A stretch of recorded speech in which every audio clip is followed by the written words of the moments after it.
দরজা জানালা যেসব সময় খুলে রাখত, এইভাবেই আনন্দে নিশ্চিন্তে তার দিন কাটছে। একদিন ধনী লোকটি সারাদিন টাকা পয়সা লেনদেন করতো আর রাতে সমস্ত টাকা সিন্ধুকে রেখে ঘরের সব দরজা বন্ধ করে দিত। তাও সে নিশ্চিন্তে রাতে ঘুমোতে পারত না। সব সময় সে ভাবত, এই বুঝি সব ধন সম্পত্তি চুরি হয়ে গেল। তার মুখে হাসি ছিল না। রোজ সে মুচিকে দেখতো আর ভাবত,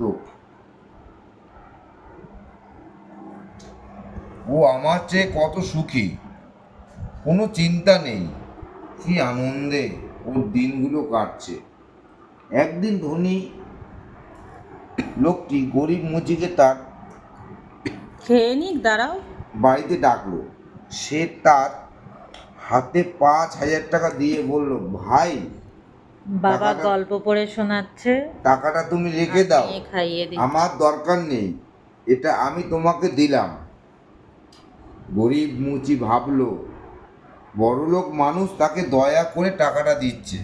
সে খুশি হয়ে ধন্যবাদ জানিয়ে টাকাটা নিয়ে চলে গেল। বাড়িতে গিয়ে বিছানার নিচে টাকাগুলি সে যত্নে রেখে দিল। কিন্তু রোজ রাতে তার ঘুম ভেঙে যেতে লাগলো।